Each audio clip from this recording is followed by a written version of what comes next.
Assalamualaikum warahmatullahi wabarakatuh. Perkenalkan, nama saya Atifusia, SMBA, sebagai dosen manajemen di Prodi S1 Manajemen Fakultas Ekonomi dan Bisnis Universitas Dinas Pembangunan Surakarta.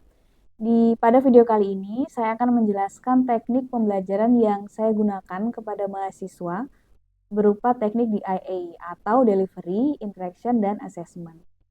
Pada video ini digunakan untuk memenuhi kriteria sebagai syarat sertifikasi dosen tahun 2025 berupa pernyataan diri dosen dan unjuk kerja Tridharma Perguruan Tinggi atau disingkat juga dengan PDD UKT-PT pada bidang pengajaran. Baik, langsung saja saya akan menjelaskan salah satu mata kuliah yang saya ampu, yaitu kewirausahaan atau entrepreneurship. Pada mata kuliah kewirausahaan, dia menggunakan 3 bobot SKS. Dan pada mata kuliah ini menjelaskan mengenai konsep dasar dan karakteristik menjadi seorang wirausaha. Kemudian memahami mengenai model bisnis dan rencana bisnis dengan metode BMC atau Business Model Canvas. Kemudian melakukan identifikasi dan analisis pasar. Dan yang terakhir adalah strategi dalam membentuk usaha kecil dalam aspek pemasaran, kemudian keuangan, SDM, dan operasional. Pada CPMK dari mata kuliah kewirausahaan ini, yang pertama, menjelaskan mengenai konsep dasar dan pentingnya kewirausahaan. Yang kedua, mengidentifikasi karakteristik wirausaha dan peluang usahanya. Kemudian yang ketiga, menyusun rencana bisnis dan model bisnis. Yang keempat, mengaplikasikan prinsip dan strategi bisnis. Oke. Yang kelima, menunjukkan sikap mandiri, kreatif, dan inovatif dalam kegiatan kewirausahaan. Pada mata kuliah ini, dilakukan secara tatap muka langsung kepada mahasiswa di kelas sebanyak 14 kali pertemuan, serta 2 tambahan ujian, yaitu ujian tengah semester dan ujian akhir semester, yang digunakan untuk menguji pemahaman mahasiswa mengenai mata kuliah kewirausahaan.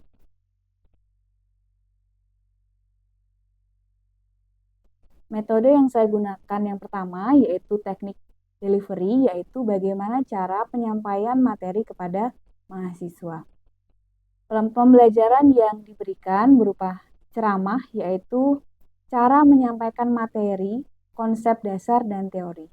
Selain itu, saya juga memberikan kesempatan kepada mahasiswa untuk melakukan diskusi atau berfokus kepada student center learning. Dan yang terakhir, saya memberikan studi kasus yang relevan sesuai dengan lingkungan saat ini, baik dalam lingkup global maupun lingkup nasional. Setelah mengetahui apa saja yang dilakukan, kemudian saya akan menjelaskan tentang bobot penilaian dari mata kuliah ini. Yang pertama yaitu tugas individu sebanyak 15%, kemudian tugas kelompok atau presentasi 25%, keaktifan mahasiswa 10%, UTS 25%, dan UAS 25%. Sehingga untuk bobot penilaian tadi mata kuliah ini yaitu 100%. Oke, sekian informasi yang bisa saya sampaikan mengenai deskripsi mata kuliah kewirausahaan, metode pembelajaran, serta bobot penilaian dari mata kuliah ini. Berikut akan saya tampilkan berupa cuplikan video belajar mengajar dengan mahasiswa secara langsung. Sekian, wassalamualaikum warahmatullahi wabarakatuh.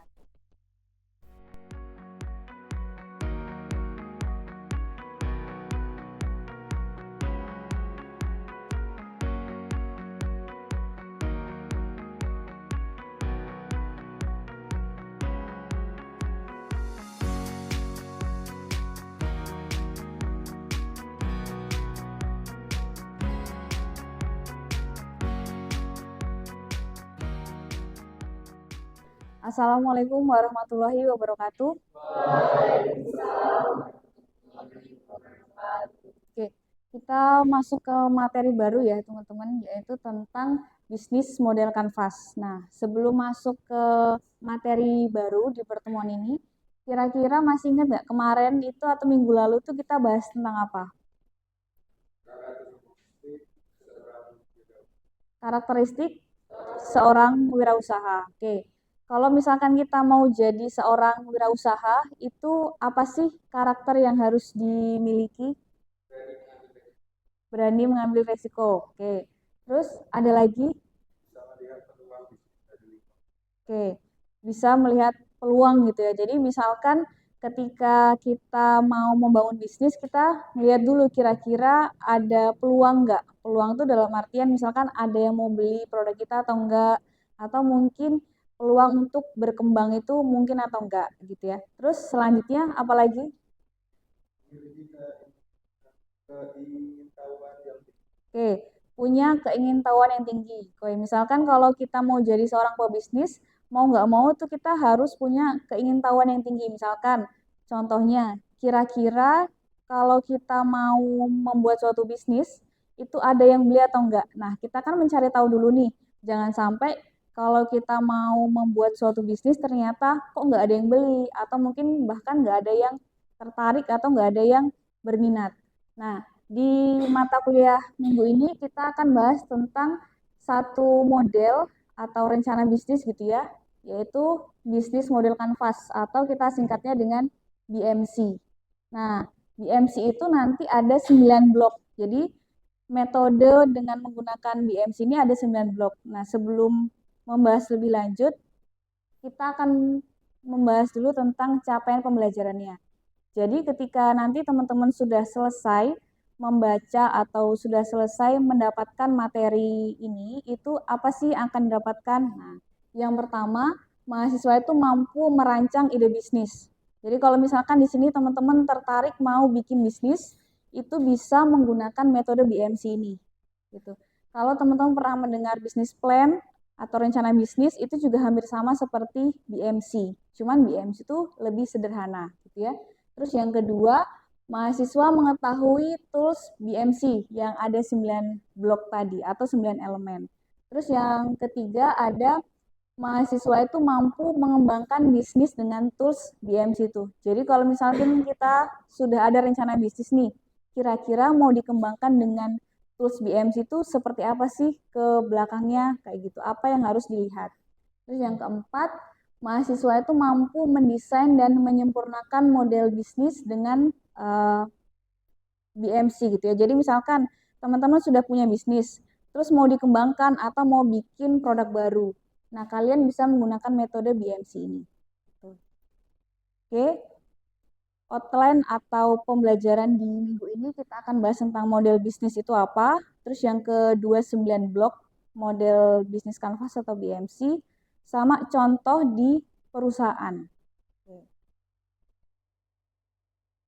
Nah, model bisnis itu apa? Di sini saya ambil satu pengertian gitu ya. Jadi dari buku Osterwalder dan Pickner tahun 2012, intinya tentang model bisnis itu gambaran yang diberikan untuk perusahaan bagaimana menciptakan suatu produk berupa barang atau jasa, mendistribusikan, kemudian sampai ke tangan konsumen dan memiliki nilai atau manfaat. Nah, teman-teman bisa melihat yang di bagian yang dicetak tebal itu ya. Jadi kalau misalkan menciptakan, berarti kita di sini proses untuk membuat produknya. Jadi kalau misalkan kita punya ide nih, oh aku mau bikin ide bisnis apa ya, kuliner, atau aku mau bikin ide bisnis bukan makanan ya, kuliner atau misalkan fashion atau yang lain-lain. Nah, itu ada proses yang pertama yaitu menciptakan dulu. Terus yang kedua, mendistribusikan. Kalau misalkan kita sudah punya produk nih, oh kita sudah ada sampelnya, kan nggak mungkin ya sampel itu akan kita biarkan aja. Pasti kan kita pengen menjual produknya, gitu kan. Nah, jadi dengan cara mendistribusikan sampai ke tangan konsumen. Terus yang terakhir adalah memiliki nilai atau manfaat. Kira-kira kalau teman-teman misalkan menjual suatu produk itu bernilai nggak menurut konsumen? Bernilai. Atau ibaratnya nilai di sini adalah apa yang menjadi pembeda antara produk teman-teman dengan produk kompetitor gitu. Kalau misalkan kita mau bikin bisnis kan, oh apa sih yang terbaru gitu. Misalkan ada bisnis kuliner.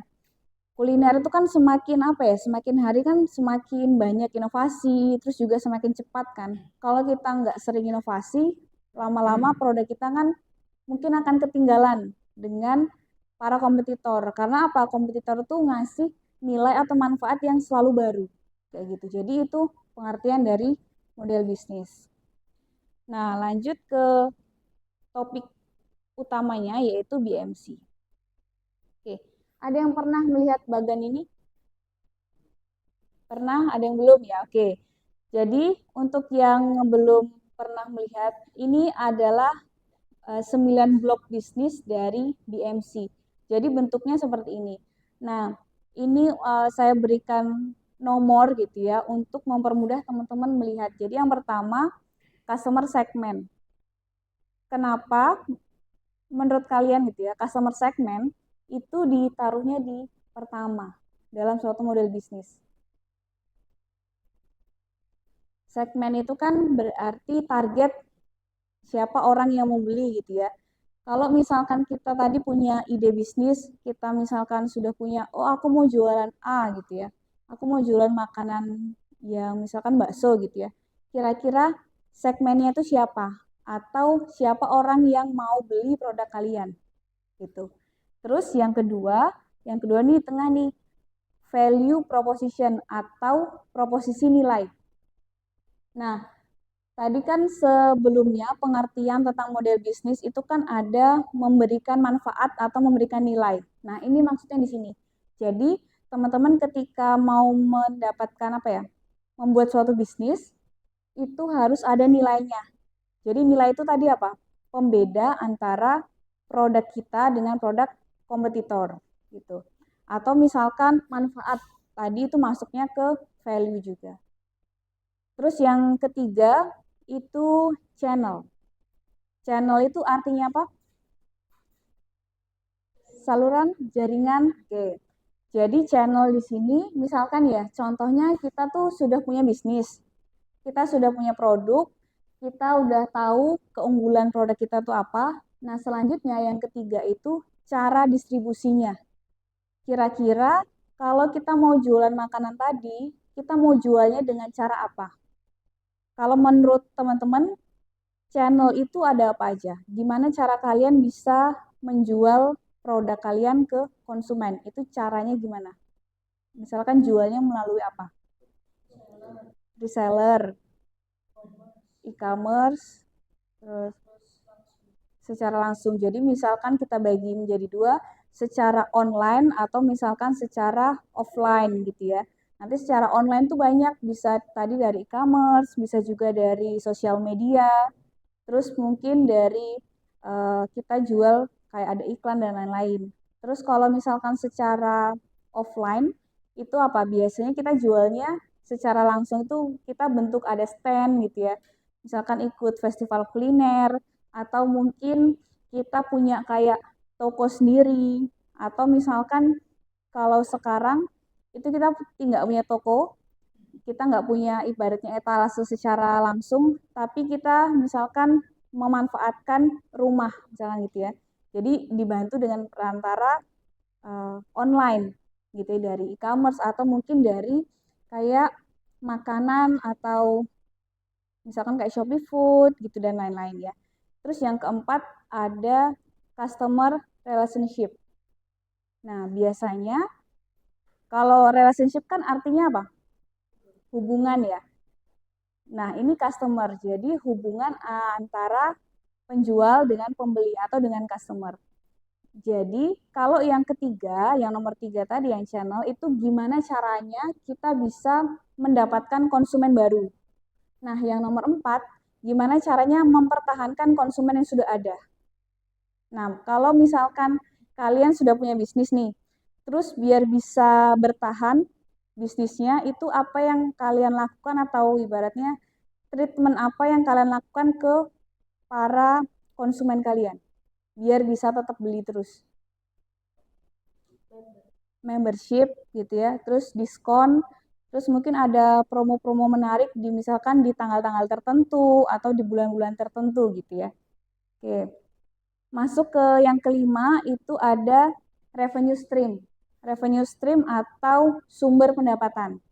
Nah, kalau sebelum-sebelumnya kita bahas masih tentang produknya, tentang apa namanya penyalurannya gimana, terus cara distribusi, terus juga cara untuk dekat dengan konsumen gimana. Nah, yang nomor 5 ini kita lebih kepada kalau misalkan mau jualan, uangnya itu dapatnya dari mana? Misalkan kita jualan makanan kuliner, otomatis uang yang kita dapatkan adalah dari penjualan kuliner tadi, gitu ya. Atau misalkan teman-teman ada yang punya persewaan. Nah, itu biayanya atau uang yang kita dapatkan itu dari biaya sewa.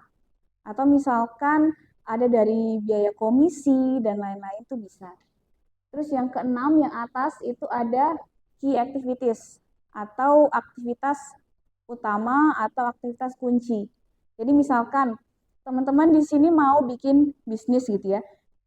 Contohnya bikin bisnis kuliner tadi bakso gitu ya.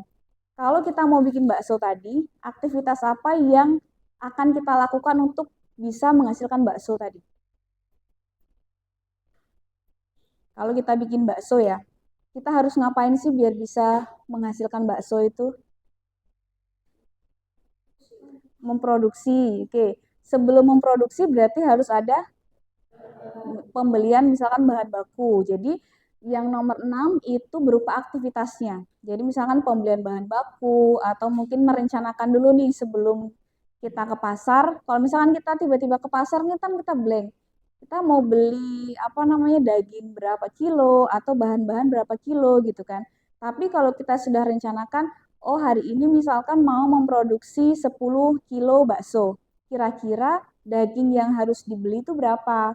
Terus misalkan terigu itu berapa dan lain-lain. Jadi ada perencanaan misalkan, terus juga ada pembelian bahan baku, terus ada produksi, terus setelah baksonya tadi jadi, sudah diproduksi, apa yang selanjutnya dilakukan biasanya? Dijual. Nah, sebelum dijual itu diapakan lagi? Quality control, terus ada dipasarkan juga nggak? Dipasarkan ya. Misalkan promosi. Teman-teman sekarang kalau misalkan mau beli apa ya, kuliner, itu kalian itu belinya biasanya di mana? Secara langsung atau online atau apa? Secara langsung gitu ya. Oke, berarti ada proses misalkan tadi beberapa hal-hal lain ya, sampai ada promosi, terus misalkan ada juga bagian quality control, ada juga bagian kemasan, gitu ya kan nggak mungkin ya kalau kita beli bakso tuh langsung utuhan kan nggak mungkin, jadi pasti ada kemasan-kemasannya. Apalagi kalau baksonya itu dibentuknya frozen, berarti kan sudah ada kemasan yang ibaratnya aman sampai ke tangan konsumen gitu. Oke, terus yang ketujuh yang di bawahnya itu ada key resources. Jadi resources itu artinya kan sumber daya. Kira-kira kalau kita mau bikin bakso tadi, sumber daya apa yang dibutuhkan untuk menghasilkan? Kalau yang nomor 6 kan apa ya? Aktivitasnya. Nah, sumber daya apa yang dibutuhkan? Kira-kira biar bisa menghasilkan si bakso itu. SDM, yang pasti kita butuh orang yang bikin gitu ya, manusia, orang yang apa membuat atau memproduksi karyawannya. Oke, setelah SDM, bahan baku. Oke. Terus kalau misalkan kita sudah punya bahan, sudah punya apa namanya orangnya gitu, alat. Oke, alat itu juga penting. Nah, kita sudah punya ketiganya nih, tapi nggak punya modal, nggak punya uang, bisa nggak? Nggak bisa ya.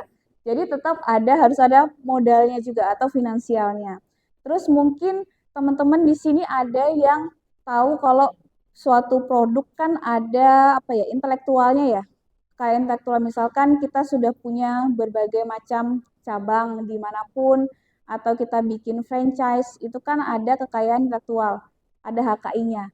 Nah tapi kalau misalkan biasanya produk-produk yang masih baru itu tadi ada 4 tadi apa ada modal, terus ada karyawan, terus bahan baku sama alat. Oke. Nah, yang ke-9 yang ke-8 ada key partner. Key partner atau partnership atau kerjasama gitu ya. Nah, kalau misalkan kita mau bikin makanan tadi, kuliner, bakso gitu ya, kita tuh kira-kira perlu kerjasama sama siapa? Tukang jual daging gitu ya. Oke, penggilingan daging. Terus biar apa? Kenapa kita harus kerjasama sama ibaratnya penjual daging tadi kayak gitu atau bahan baku yang lain? Oke, yang pertama bisa lebih murah gitu ya karena kalau misalkan kita nggak langganan itu biasanya kan harganya ya harga standar gitu kan. Kalau misalkan kita sudah langganan, sering membeli biasanya diberikan harga murah atau diskon. Terus yang kedua memastikan tentang rantai pasokan. Jadi kalau misalkan kita mau bikin nih, ternyata toko daging semua misalkan tutup atau habis gitu ya. Nah, kalau kita punya supplier atau ibaratnya vendor yang pasti, itu kita bisa memastikan, oh kita tetap berproduksi di hari ini. Jadi memastikan bahan baku. Oke. Terus bisa juga dengan bagian kemasan. Kalau misalkan produksi kita sudah banyak ya. Terus yang kesembilan atau terakhir adalah cost structure atau struktur biaya. Nah, terus bedanya apa antara yang kelima sama yang kesembilan? Kalau yang kelima itu dana yang masuk, sedangkan kalau yang kesembilan adalah dana yang keluar. Dana yang keluar itu apa aja contohnya? Misalkan kita dalam membuat bakso tadi gitu, apa uang yang kita keluarkan tuh digunakan untuk apa?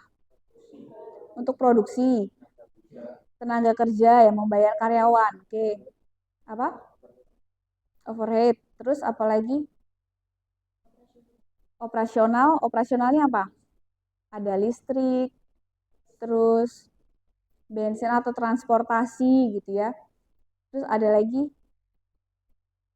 ya air, pemasaran gitu. Jadi kalau misalkan teman-teman melihat gitu ya, mencermati yang di bagian key kayak key activities, key resources sama key partner itu ketika teman-teman mengisi itu harus disesuaikan dengan bagian nomor 9. Jadi contohnya nomor 6 itu aktivitasnya ada aktivitas pemasaran atau promosi. Nah, di sini yang nomor 9 itu juga kita harus nulis ada biaya promosi yang dikeluarkan. Atau misalkan nih, kita bisnisnya atau produknya itu berupa jasa. Kita misalkan kayak bikin sosial media atau mungkin website gitu ya.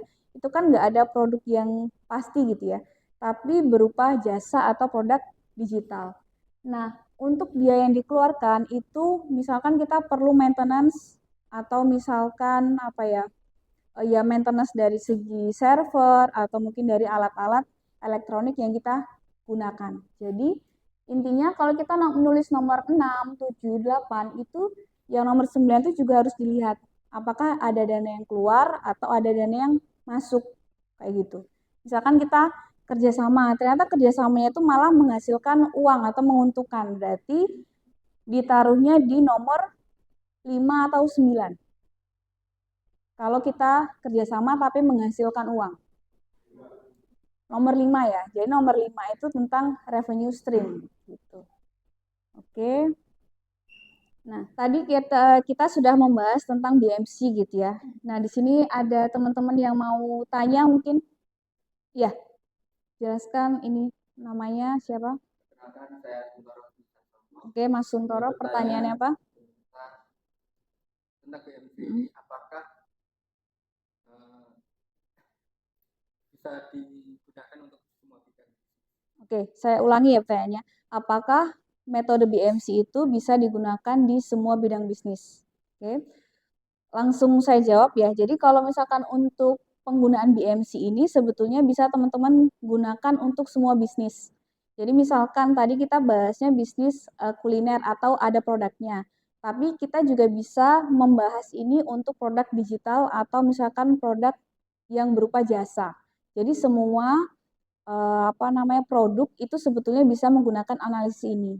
Tetapi memang kalau misalkan kita mau analisis yang lebih mendalam itu nanti menggunakan metode yang lain.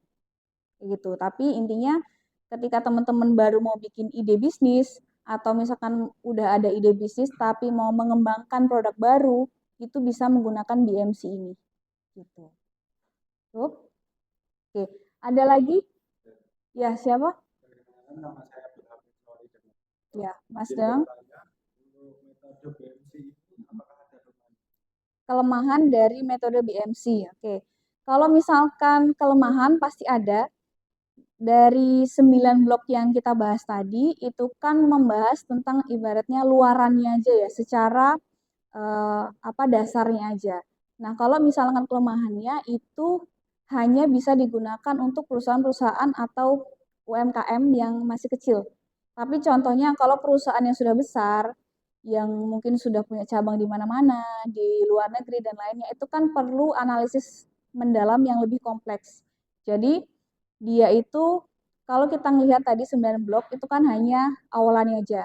Contohnya di bagian keuangan itu nggak ada membahas tentang berapa sih arus yang masuk sama arus yang keluar yang betul-betul rinci. Atau laporan laba rugi itu kan juga nggak ada.